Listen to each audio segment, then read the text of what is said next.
ఇలాంటి పరిస్థితి ఇంతకు ముందు జరిగిందా? ఇంతకు ముందు ఉందా? ఉద్యోగులకు ఏ అవసరం వచ్చినా అంటే చివరికి నిబంధనల ప్రకారం వారికి చేయాల్సిన పనులు కూడా ఆ పై అధికారులు చేయాలంటే ఎమ్మెల్యేల దగ్గరకు నాయకుల దగ్గరికి వెళ్ళి అడుక్కోవాలన్నమాట. ఇది ఈ రోజున పరిస్థితి. మహిళల మీద వినకపోతే దారుణాలకు దిగజారడము, వేధింపులకు పాల్పడడం. ఉద్యోగ భయంతో తమ ప్రాణాలకు హాని తలపెడుతున్నారు అని చెప్పి పోలీసులతో మొరపెట్టుకున్నా కూడా పోలీసులు పట్టించుకొని పరిస్థితి ఈరోజు రాష్ట్రంలో మనం చూస్తూ ఉన్నాం. ఇక్కడ కనుక మనం చూసుకున్నట్లయితే పల్నాడు ఎస్పీకి ఫిర్యాదు చేసేందుకు అంబులెన్స్లో వచ్చింది రోసమ్మ గారు. మీరు చూడొచ్చు, టీడీపీ మహిళా నేత నుండి నన్ను కాపాడండి బాబోయ్ అంటూ మొరపెట్టుకుంటోంది ఆవిడ.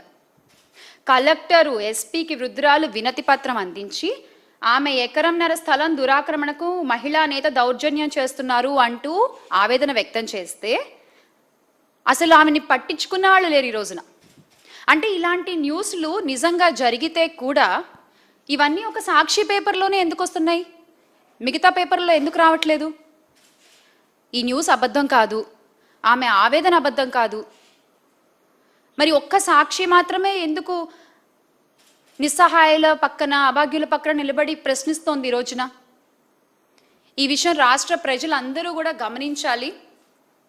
ఎందుకు అంటే మొన్నటికి మొన్న శ్రీకాకుళం జిల్లా ఆముదాలవలసకు చెందిన టీడీపీ ఎమ్మెల్యే రవికుమార్ గారు మహిళా ఉద్యోగుల్ని వేధించిన సంగతితో పాటు ఇలాంటివి రాష్ట్రంలో ప్రతిరోజు కోకొల్లలు జరుగుతున్నాయి. కానీ ఎంతమంది మాట్లాడుతున్నారు దీని మీద? మాట్లాడరు. ఎందుకంటే ఎల్లో మీడియా మాఫియా ప్రశ్నించే సాక్షి ఛానల్ గొంతు నొక్కేస్తారు, ఇబ్బందులకు గురి చేస్తారు ఆ ఛానల్ని కూడా. ఇంకెవరు వాళ్ళని ప్రశ్నించకూడదన్నమాట. వాళ్ళు మాత్రం వాళ్ళ అధికారాలని దుర్వినియోగం చేసుకుంటూ ఎన్ని అఘాయిత్యాలకైనా ఎన్ని అరాచకాలకైనా పాల్పడచ్చు. ఉదాహరణకి మన సౌమ్య గారు ఉదంతం.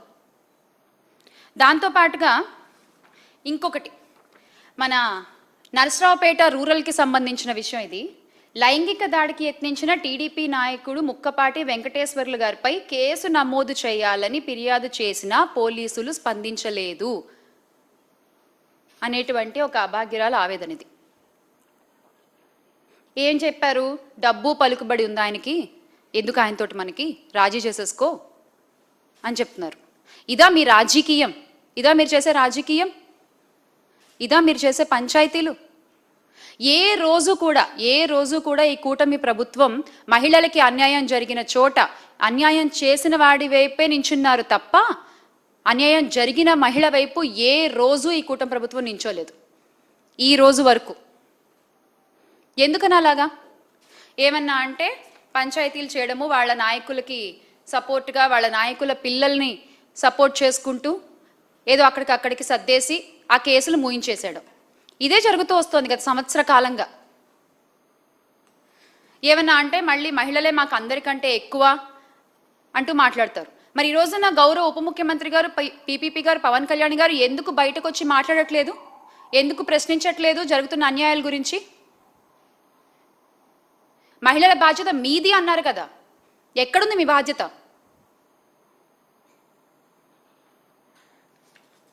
అలాగే కూటమి అధికారంలోకి వచ్చిన మొదట్లో ఎమ్మెల్యే కోనేటి ఆదిమూలం ఉదంతం కలకలం సృష్టిస్తే ఆదిమూలం గారిది, తాజాగా మన రవికుమార్ గారు, ఇంకొకళ్ళు వచ్చేసి నజీర్ అహ్మద్ గారు. అంటే వీళ్ళు చేసే పనులు చూస్తే ప్రజలు ఈ రోజున అసహించుకునేటువంటి పరిస్థితి ఉంది రాష్ట్రంలో.